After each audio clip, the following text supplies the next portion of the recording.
नमस्कार, आप सभी का स्वागत है एनडीटीवी राजस्थान पर और मैं हूं आपके साथ शुभेंदु सिंह। चुरू जिले में खराब होती हवा की गुणवत्ता और भी ज्यादा खतरनाक स्तर तक पहुंच चुकी है। जिले में एक्यूआई खतरनाक स्तर पर पहुंच गया है और यही वजह है कि यहां की हवा धीरे धीरे जहरीली होती जा रही है। क्षेत्र में लगातार बढ़ रहे प्रदूषण और स्मॉग की वजह से लोग अब बेहद परेशान हैं। खराब होती हवा के बीच लोगों का सांस लेना तक मुश्किल हो चुका है। ऐसे में अब एनडीटीवी के खबर दिखाए जाने के बाद प्रशासन कहीं हरकत में आया है और प्रशासन ने इस बारे में सुध ली है। हालांकि प्रदूषण को लेकर के सरकार अपने स्तर पर काम भी कर रही है, लेकिन स्थानीय स्तर पर उसका प्रभाव क्यों नहीं दिखाई दे रहा है? क्या इसके पीछे के बड़े कारण हैं और इसको कैसे बदला जा सकता है? एक रिपोर्ट आपको दिखाते हैं।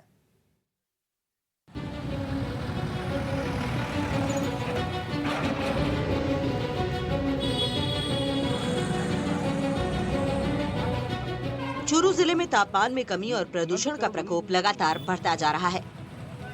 आपको बता दें कि चूरू का एक्यूआई 426 तक पहुंच गया है, जिससे लोगों को सांस लेने में दिक्कतों का सामना करना पड़ रहा है। खास तौर पर एलर्जी और अस्थमा के मरीजों को काफी परेशानियां हो रही हैं। इस समस्या को एनडीटीवी ने प्रमुखता से उठाया था, जिसके बाद अब जिला प्रशासन हरकत में आया है। जिला कलेक्टर अभिषेक सुराणा ने चूरू वायु गुणवत्ता में गिरावट को रोकने के लिए संबंधित अधिकारियों को तत्काल आवश्यक कदम उठाने के निर्देश दिए हैं। कल दिनांक 18 तारीख को चूरू का एक्यूआई लगभग 400 क्रॉस किया था। उसको देखते हुए हमने तत्काल प्रभाव से जो हमारे आरओ साहब हैं, मीटिंग में बैठते हैं, उनकी तरफ से भी डायरेक्शन निकाले, हमारी तरफ से भी डायरेक्शन गए। मेनली तो नगर परिषद को हमने डायरेक्ट किया है कि एक तो सड़कों पे जो डस्टिंग वाला जो काम है, सफाई वाला काम, वो रात को हो। दूसरा, कोई भी अगर खुले में कचरा जलाता हुआ मिले, जैसे आज ही सुबह पता चला कि कहीं पे कुछ सरकारी कार्यालयों में लोगों ने कचरे को जला रखा था, तो हमने उन पर भी चालान की कार्रवाई करवाई है। एनसीआर की तर्ज पे ग्रैब करके एक प्लान जो है, ग्रेडेड रेस्पॉन्स एक्शन प्लान, कि वो भी हम बना रहे हैं और उसको भी जल्दी आने वाले 1-2 दिन में तैयार करके और सभी स्टेक होल्डर से बात करके उसको भी हम जारी कर देंगे, ताकि आने वाले समय में जब भी स्थिति खराब हो तो स्कूलों को लेके, वाहनों को लेके किस तरह का रहेगा चूरू शहर को लेके, और साथ ही सरदार शहर और जो सुजानगढ़ जो हमारे बड़े कस्बे हैं उनको लेके। वैसे एयर क्वालिटी का जो स्टेशन है वो सिर्फ चूरू के अंदर है, तो चूरू को लेके स्पेसिफिकली हम लोग इसको लेके थोड़ी तैयारी और बेटर तरीके से करेंगे। आदेश दिए गए हैं कि यातायात पुलिस और परिवहन विभाग बिना प्रदूषण प्रमाण पत्र के चल रहे वाहनों को तुरंत सीज करे और इसके साथ ही चालान काटने की कार्रवाई की जाए। जिला कलेक्टर ने चूरू नगर परिषद आयुक्त को निर्देश दिए हैं कि नगर परिषद अपने क्षेत्राधिकार में आने वाली हर एक सड़क पर पानी का छिड़काव करवाए और शहर की सभी व्यस्त सड़कों की सफाई करवाई जाए। साथ ही होटल, रेस्टोरेंट और ढाबे में लकड़ी और कोयले को यूज न किया जाए। इसकी जगह पर बिजली से चलने वाले उपकरणों या गैस का उपयोग किया जाए। खुले में कचरा जलाने पर तत्काल प्रभाव से रोक लगाई जाए और ऐसा करने वालों पर कार्रवाई की जाए। 18 नवंबर को जो एक्यूआई है वो 400 क्रॉस किया था और कलेक्टर सर ने डायरेक्शन जारी किए थे। उनकी अनुपालना अब कंटिन्यूस हम सुनिश्चित कर रहे हैं और आज इसका इम्प्रूवमेंट भी देखने को मिला है। सड़कों पे वाटरिंग के इंस्ट्रक्शंस हैं जो हमने शुरू करवा दिए हैं। इसके साथ ही डायरेक्शंस मिले हैं कि कोई कचरा जलाने वाले हैं उन पे हम कार्रवाई करें, तो चालान की कार्रवाई चल रही है और समझाइश भी चल रही है साथ में कि इस तरह से कोई खुले में कचरा नहीं जलाएं, उसका जो प्रोसेस है वही अपनाएं। दूसरा, नाइट स्वीपिंग के डायरेक्शंस थे जो नगर परिषद चूरू ऑलरेडी कर रही है, फिर भी इंश्योर किया गया है कि भीड़ भाड़ वाले एरिया में 100% हम नाइट स्वीपिंग ही करवाएं, दिन के समय सफाई नहीं हो। इसके साथ साथ हमने एसआई को ये भी पाबंद किया है कि जो होटल्स और रेस्टोरेंट्स हैं उसमें जो उसका तंदूर है उसमें कोयला और लकड़ी को जलाने में यूज़ नहीं किया जाए। जो स्वच्छ ईंधन के साधन हैं, लाइक गैस है, इलेक्ट्रॉनिक जो हैं वही उपकरण काम में लिए जाए। जिला कलेक्टर ने रीको के क्षेत्रीय प्रबंधक को भी आदेश दिए हैं। साथ ही मेडिकल कॉलेज प्राचार्य और सीएमएचओ को भी निर्देश दिए गए हैं कि सभी चिकित्सा संस्थान प्रभारियों को निर्देशित करें कि चिकित्सा सलाह के तहत अस्थमा के रोगियों और बुजुर्गों को घर से बाहर कम से कम निकलने और सभी को मास्क लगाने के लिए जागरूक करें। मंगलवार को राजस्थान का चूरू जिला एक बार फिर से सुर्खियों में रहा। वजह रही यहाँ की वायु गुणवत्ता। दरअसल चूरू जिले की वायु गुणवत्ता वो धीरे धीरे जहरीली होती जा रही है। AQI आंकड़ा है वो मंगलवार को 436 के पार पहुँच गया, जिसको लेकर लगातार NDTV ने इस खबर को प्रमुखता से उठाया। वहीं आज जिला प्रशासन भी इस मामले में हरकत में आया है। जिला कलेक्टर अभिषेक सुराणा की ओर से संबंधित जो विभाग है उनको आवश्यक दिशा निर्देश जारी किए गए हैं। अभिषेक सुराणा का कहना है कि आने वाले समय में हम इसके परिणाम भी देखेंगे। वहीं कहीं ना कहीं जिस प्रकार से एकाएक शहर की हवा खराब हुई है, ये देखना दिलचस्प होगा कि जिस प्रकार से अब प्रशासन कह रहा है कि हम नियम कानून बना रहे हैं और जो नियम कानूनों को तोड़ेंगे उसके ऊपर हम सख्त कार्रवाई करेंगे, क्या इससे कुछ सुधार होता है या नहीं, ये देखना दिलचस्प होगा। वहीं जिस प्रकार से जिले की हवा खराब हुई है, जहरीली हुई है, उससे कहीं ना कहीं आमजन को भारी परेशानियों का सामना करना पड़ रहा है। NDTV के लिए चूरू से गजेंद्र सिंह। ठंड बढ़ने के साथ अचानक से शहर की हवा जहरीली हो चुकी है। डीग और भरतपुर शहर का एयर क्वालिटी इंडेक्स 264 के आसपास दर्ज किया गया, जो स्वास्थ्य के दृष्टिकोण से बिल्कुल भी ठीक नहीं है। AQI नॉर्मल करने के लिए प्रशासन को अलर्ट मोड पर काम करना होगा और इस मामले को लेकर हमारी टीम ने डॉक्टर्स से भी बात की। इस समस्या से बचने के उपायों पर भी बात की।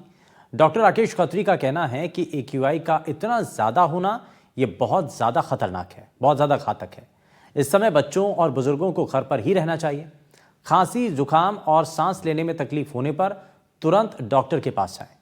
क्या कुछ कहना है डॉक्टर खत्री का, किस तरह इस जहरीली हवा से आप खुद को बचा सकते हैं और क्या क्या सावधानियां आपको बरतनी चाहिए, कैसे आप अपने और अपने परिवार को इस प्रदूषण से बचा सकते हैं, ये इस रिपोर्ट के जरिए आप देखिए।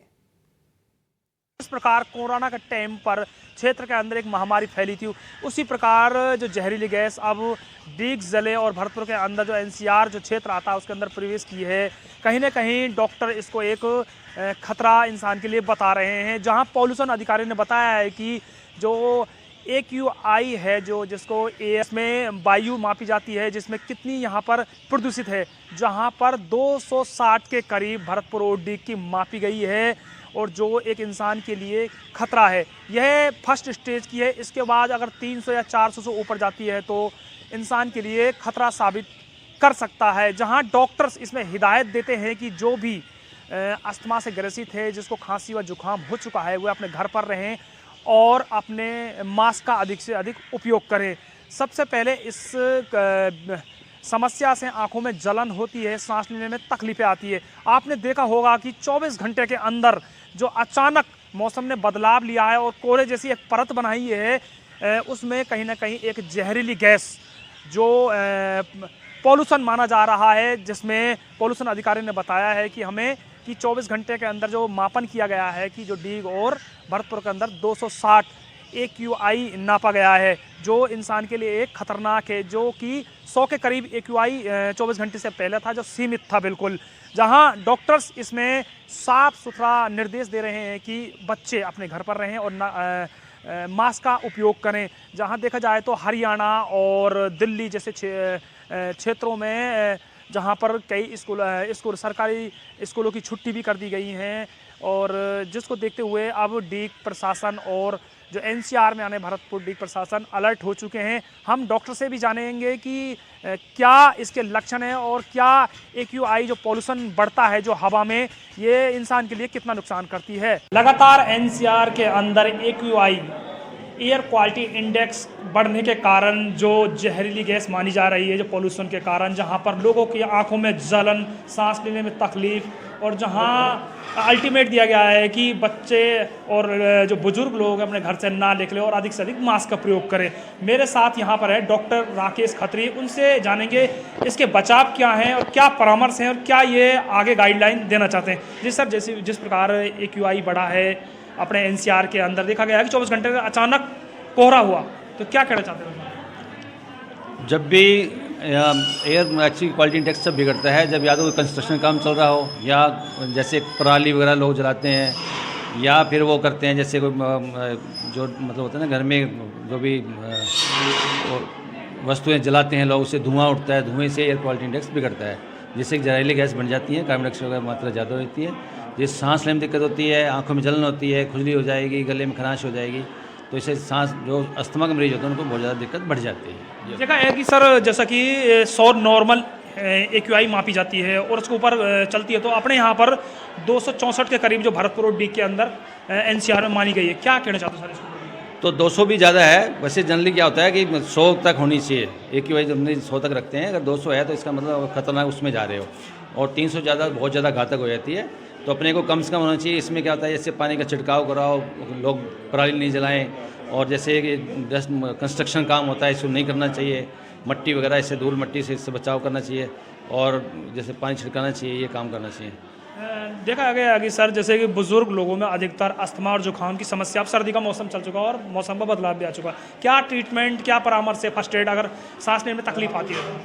अगर सांस लेने में तकलीफ आ रही है तो उनको नमक गहराली करनी चाहिए, मास्क लगाना चाहिए, और जैसे ज़्यादा दिक्कत हो तो डॉक्टर से परामर्श लेना चाहिए, और जिससे कि कम उससे बचाव किया जा सके।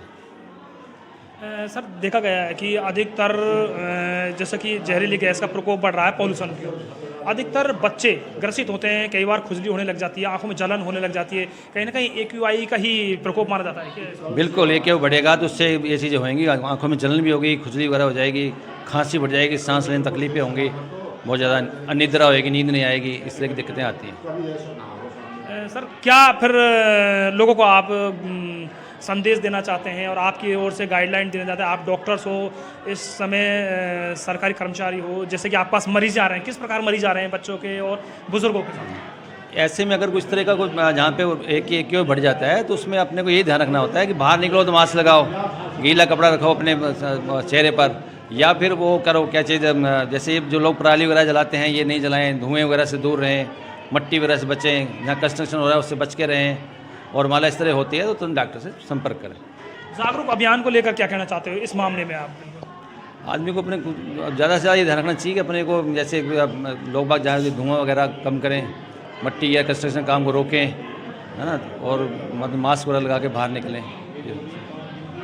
देखिए ये थे मेरे साथ डॉक्टर राकेश खत्री, जिन्होंने बताया है कि जो भी बुज़ुर्ग लोग हैं और बच्चे हैं घर से किसी कार्य के ही लिए निकलें, और जो बुज़ुर्ग लोग हैं अधिक से अधिक मास्क का उपयोग करें, क्योंकि AQI में जो पॉल्यूशन बढ़ जाता है, और जब 200 से ऊपर पॉल्यूशन पहुंचता है तो कहीं ना कहीं एक ये घातक साबित होता है, और अगर सांस लेने में अगर तकलीफें आती है तो डॉक्टर का कहना है कि तुरंत चिकित्सक के पास आकर परामर्श लें और इलाज लें। कैमरा पर्सन के साथ मैं अकरम खान, NDTV राजस्थान।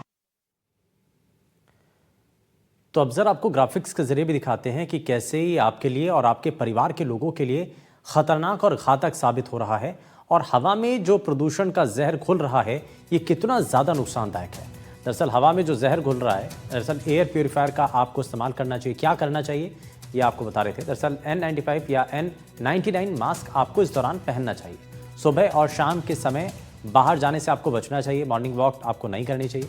ज़रूरी ना हो तो घर से बाहर बिल्कुल भी ना निकलें, बहुत ज़रूरी हो तो मास्क पहन करके निकलें। बुजुर्गों और मरीजों को घर से बाहर बिल्कुल भी ना जाने दें, क्योंकि इस समय उनके लिए और ज़्यादा खतरा बन सकता है। आपको जो है पब्लिक ट्रांसपोर्ट से सफ़र नहीं करना चाहिए, वहाँ पर जाने से बचना चाहिए। साफ़ सफाई का विशेष तौर पर ध्यान रखना चाहिए। धूल उड़े ऐसा आपको कोई भी काम नहीं करना चाहिए। एयर प्यूरीफायर का आपको इस्तेमाल करना चाहिए ताकि आपको सांस लेने में आसानी रहे, हवा थोड़ी सी शुद्ध रहे। तो ये इस दौरान आपको कुछ करने की ज़रूरत है, और कुछ ऐसे प्रदूषण को रोकने के लिए और जो कुछ प्रभावी कदम हैं, क्या आपको करना चाहिए, कैसे आपको बचना चाहिए, ये आप देख रहे हैं।